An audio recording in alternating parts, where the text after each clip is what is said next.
देखिए ड्रीम 11 में वही मामला अटका पड़ा है कि गवर्नमेंट का सुनवाई को लेकर है कि भाई सुप्रीम कोर्ट में सारी याचिकाओं पर सुनवाई हो। जो तीनों राज्यों में याचिकाएं डाली गई हैं, Karnataka high court, Delhi high court और एमपी हाई कोर्ट, इन तीनों की सुनवाई अब सुप्रीम कोर्ट में होगी। और सरकार भी इस चीज को थोड़ा लंबा खींच रही है, क्योंकि जिस तरीके से जो फैंटेसी ऐप कंपनियां हैं उनका ये मानना है कि भाई आपने ऑनलाइन गेमिंग बिल ला दिया, सही है, लेकिन इनमें कुछ ऐसे ऐप्स भी पिस रही हैं जिनका गेमलिंग से पैच, जिनका गेमलिंग सट्टा से कुछ लेना देना नहीं है, वो स्किल बेस्ड गेम्स है। ऐसे में उन कंपनियों ने याचिका डाली है और उसी याचिका पर जल्द ही सुनवाई होगी। 11 सितंबर तक मामला स्थगित था। आज सैटरडे है, संडे है, मंडे तक इस पर बड़ी अपडेट आ सकती है। और इस स्किल बेस्ड गेम्स में आपको बता दें कि ड्रीम 11 भी शामिल है। ड्रीम 11 अदर ऐप से हटके है, यानी कि प्रोबो वगैरह, जिन पे फैंस का गुस्सा था कि भाई प्रोबो भी एक कहते हैं कि शेयर मार्केट की तरह, यानी कि उसमें भी आप ट्रेड आप समय के अनुसार करते हो, लेकिन आप गेम देखो ना, गेम जो है वो आप किसी दूसरे प्लेयर पे दाव लगा रहे हो। इस ड्रीम 11 में आपने अपने स्किल से टीम बनाई है, लेकिन प्रोबो पे आप किसी खिलाड़ी पे दाव लगा के ये कह रहे हो कि भाई हाँ 20 रन बन जाएंगे, 10 रन बन जाएंगे। ऐसे गेम्स को पूरी तरीके से कहते हैं बैन करेगी सरकार। साफ शब्दों में पीएम का बयान आया था, लेकिन जो अटकलें लगी हुई हैं, जो नजरें हैं उन ऐप्स पर है जिनमें स्किल का यूज किया जाता है। जैसे आप ऑनलाइन चेस खेल रहे हो, वहां पे आप पैसे जीतते थे।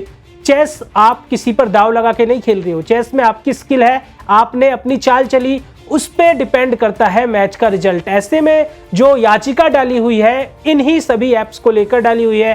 पोकर आप खेलते हो, पोकर जो खेलते होंगे उन्हें गेम के बारे में ज्यादा पता होगा, उसमें भी कहीं ना कहीं स्किल की यूज होती है। तो ऐसे ऐप्स को बड़ी राहत मिल सकती है। जो अपडेट सामने आ रही है, जो सूत्रों के हवाले से खबर है कि आपको इन ऐप्स पे राहत मिल जाएगी, सरकार शायद इनको बख्श दे, क्योंकि जो जीएसटी में बदलाव आया है, आपको देखिए 40% तक उस चीज को कर दिया गया। कहीं ना कहीं सरकार सोच विचार कर रही है और आपको बदलाव देखने को मिल सकता है। ड्रीम 11 की भी वापसी हो सकती है, क्योंकि ड्रीम 11 को लेकर भी यही कह रहे हैं लोग कि उसमें भी कहीं ना कहीं स्किल है। तो अब देखना दिलचस्प होगा कि सरकार का जब फैसला आता है तो उनमें किन ऐप्स को राहत मिलती है, क्योंकि याचिकाएं हैं, सुनवाई होगी। हाई कोर्ट ने भी सरकार को जवाबदेही के लिए बोला है। कर्नाटक हाई कोर्ट में जब 8 सितंबर को फैसला होना था, वहां भी केंद्र को नोटिस भेजा गया था। तो अब सब है वो सुप्रीम कोर्ट पे है कि वो इन याचिकाओं के खिलाफ कैसा एक्शन लेती है, क्योंकि अभी तक जो खबरें हैं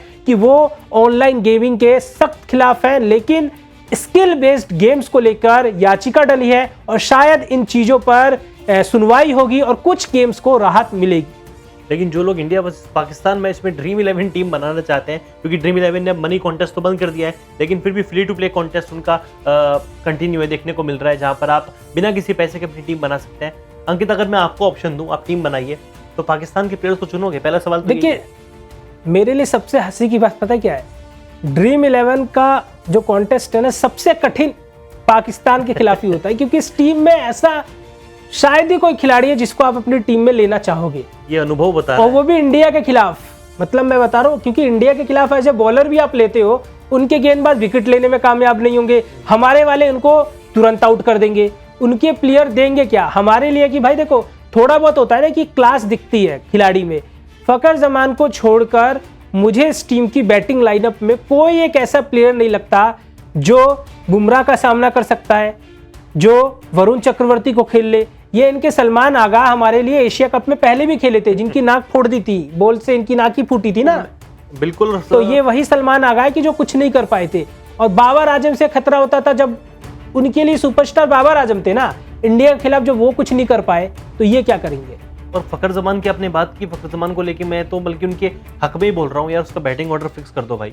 बिल्कुल। तो ओपनिंग से आपने नंबर 3 बना दिया, नंबर 3 से ओमान वाले मैच में नंबर 4 खेला है बंदा, एक परमानेंट ओपनर। उसकी बैटिंग और खराब से खराब कैसे की जाए, वो पीसी भी उसके पीछे पड़ा हुआ है। यानी कि अंकित की टीम में पाकिस्तान का एक भी प्लेयर नहीं।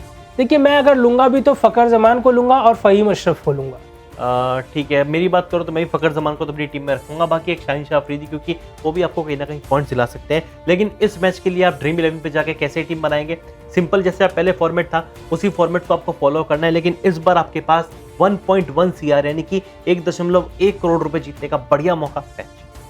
यानी कि 1.1 करोड़ रुपए जीतने का बढ़िया मौका होने वाला है। लेकिन उसके लिए भी कुछ अलग अलग रैंक ड्रीम 11 ने डिसाइड की हुई है, जैसे कि 1 से लेकर 100 के बीच में जो रैंक हासिल करेगा उसको 1 लाख रुपए का इनाम मिलेगा, यानी कि उनके वॉलेट में 1 लाख रुपए डिपॉजिट होंगे। लेकिन जो 101 से लेकर 200 की रैंक में फिनिश करेंगे उनको 10,000 रुपए मिलने वाला है, यानी कि ये बहुत ही बढ़िया मौका है ड्रीम 11 पर एक बार फिर से करोड़पति बनने का। आप करोड़पति बने, बॉयकॉट करें, लेकिन जिस तरीके से चीजें हैं ना, आप अपनी जो प्लेयर्स हैं उनका साथ दें, उनको लेकर कोई उस तरह की टिप्पणी ना करे कि हरभजन सिंह ने तो बॉयकॉट कर दिया था, युवराज सिंह ने तो बॉयकॉट कर दिया था। भाई वो जिस लीग में खेल रहे थे वो लीग ही बॉयकॉट होनी चाहिए थी अगर उनको लगता है। यहाँ पे देश के लिए प्लेयर्स गए, वो खुद की मर्जी से तो गए नहीं है। सूर्य कुमार यादव वहाँ चाहे भी कि मैं नहीं खेलना चाह रहा तो उनको खेलना पड़ेगा, वो बीसीसीआई की बात है, वो देश के लिए है। तो प्लेयर्स अपनी मर्जी से नहीं गए, वो एक तरीके से अपना काम करने गए, देश के लिए काम करने गए हैं, वो ड्यूटी है। बिल्कुल। बॉयकॉट कह के आप उस खिलाड़ी पे आरोप लगा रहे हो कि भाई देखो देश में तो जनता ने देखा नहीं, आप लोग कैसे चले गए, तो उनके हाथ में नहीं है। अगर हमें भी अगर कोई काम दिया गया है तो हमें काम करना पड़ेगा। आप जो घर पे बैठ के ये चीज़ें आसानी से बोल सकते हो कि भाई हम नहीं खेलेंगे, नहीं देखेंगे, वो अलग बात है। लेकिन जिसकी ड्यूटी है, जो काम है देश के प्रति, जो है सरकार ने सबसे बड़ा साथ दिया है ना, गवर्नमेंट का फैसला है ना भाई, वो उनके साथ देने गए, यानी कि उनके फैसले पर अमल कर रहे हैं।